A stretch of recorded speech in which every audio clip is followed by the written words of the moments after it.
KOMUH's Friday Night Fever highlighted tonight by a busy evening in the CMAC. 3 conference matchups across the league, only Smith-Cotton playing out of conference, and a major turning point kind of game for a couple of 1-1 teams, Rockbridge and Jefferson City. Red, white, and Bruins night at Rockbridge. They honored veterans during the pregame. No score in the first quarter. Keep your eye on Drevin Seaman. He's not going to go away in this highlight. He refuses to go down here, breaking tackles. He's going to go 48 yards for the score. Look at him negotiate the sidelines. Bruins up 7-0, but back come the Jaybirds. Ground and pound, Jay football. Rodney Wilson, 34 yards. That's a touchdown. Jeff City had the lead 14-7 in the second. But Sam Kaiser and company took control. There's Seaman out on the edge, getting it done again down the sideline, and the game was tied at the half. Bruins get some distance from there. Here's that connection again. Kaiser, beautiful pass. Drevin Seaman, 38-yard strike. Bruins regain the lead. 4 touchdowns on the night for Drevin Seaman. And here's looking at you, Drevin. Bruins win 49-27. Undefeated Cap City taking on winless Hickman, and things got wild in this one from the start. Opening kickoff, Milo Tioni forces the fumble, and the Cupies recover. 2 plays later, Carter Holiday finds Cole Harrell for Hickman's first points of the season. 6-0 Cupes, but all Cavs from there. Hayden Carroll, quarterback sneak, 7-6 Cavaliers just 2 minutes into the game. And then Cap City took advantage of some turnovers as well. Joe Shaper, look at him jump this one. Great interception. That would lead to a Cap City touchdown to make it 14-6 Cavs. We're 3 minutes into the game. Later on, Hurley Jacobs extends that lead to 21-6. He would have 3 touchdowns on the night as Cap City wins 35-26. Cavaliers are 3-0.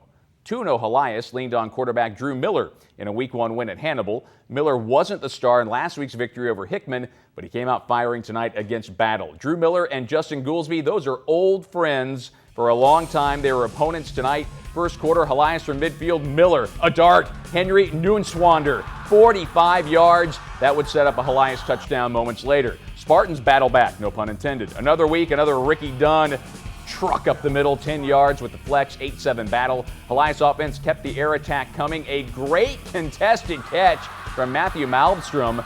That would lead to a Helias field goal. Battle then goes back in front. Goolsby, he throws a pretty good ball too. DeQuell Wright, 20 yards. Wright knows that Goolsby couldn't have placed it any better. 16-10 battle at the half. All Crusaders from there. What a one-handed grab from Trey Bexton. That energizes the Crusader offense. Miller takes it himself. Later in the drive, Helias scored 48 straight points, 58-16. Crusaders are 3-0. Matchup of Panthers, Centralia, Palmyra. Centralia trying to go 3-0 to start the year. And they started with their defense. Caden Dunn with the pass breakup here on the big shot play downfield. And that would hand things over to Centralia quarterback Cullen Bennett. Second quarter, Bennett to Kaiden Wilkerson. This play would set Centralia up after a long scramble and nice connection downfield. This would lead to the first touchdown of the game. Wilkerson puts the Panthers up 7-0. Centralia would pile it on from there, 35-zip the final. You didn't really think that Blair Oaks was going to take that 3-loss season last year lying down, did you? Well, neither was Dylan Hare. The Blair Oaks quarterback broke the state's all-time total yardage career record. He's accounted for 12,614 yards in his Blair Oaks career. Osage and Wardsville tonight, they're always cooking at Blair Oaks on the grill, and the offense cooking as well. First play from scrimmage. Hare drops the snap, still finds Nick Klosser.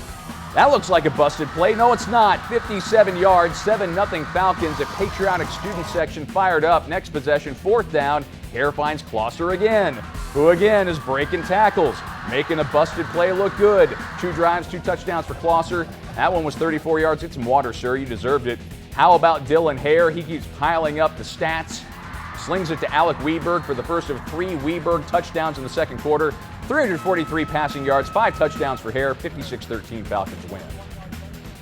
Tolton quarterback Jake Ryan leading the Trailblazers on the road at Louisiana. First drive, James Lee, he bobbles it, catches it. Look at that move. Look at these cuts. Down to the 2-yard line, led to a Tolton score moments later, but the Blazer defense came to play as well. Ian Meyer pops it out. Frank Reether picks it up. He's gone. 76-yard scoop and score. Blazers forced 3 fumbles on the night. They led 14-0. D coordinator Wes Hamilton loves it. And the offense would keep it going as well. Jake Ryan somehow makes that throw through the hit. It's the other Lee, the brother Cameron Lee, waltzing in for a 32-yard touchdown. Tolton holds on 34-31. A future Mustang warming up before Eldon hosts for sales. Work on your ball security there, son. Eldon already looks good.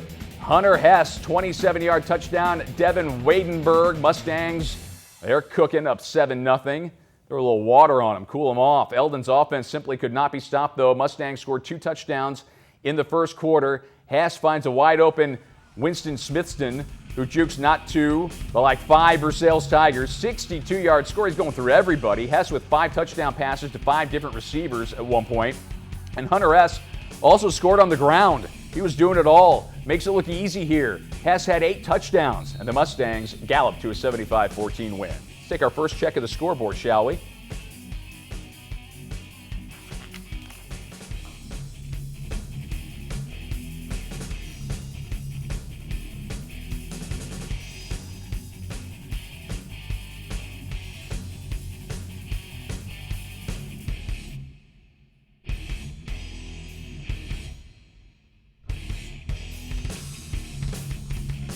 We're back. We initially planned to lead this show with our Spotlight Game of the Week, Hallsville and Boonville, but it was such a good game that actually went to overtime. We slid it back here so we could give you the best highlights of what was a fantastic game. Let's take a look at these great highlights. It was all smiles pregame in Hallsville as Hallsville took on Boonville. That would quickly end as both teams scored in the first quarter. Dakota Troost scampering in. Pirates up 14-8. Stick with me. This went back and forth. Next, it's Hallsville's Colton Nichols. He can run it as well. A keeper of his own, second level, makes a miss and scores with some extracurricular activity. We won't want to show you the gesture he made. It's not appropriate. The following kickoff is Jackson Johns going 80 yards. The ensuing kickoff, he busts through. That's Jackson Johns going all the way 22-21. Hallsville led at the half. It all came down to the fourth quarter. Nichols for Hallsville to Isaac Stinson. 52-44 Hallsville, less than 2 minutes to play.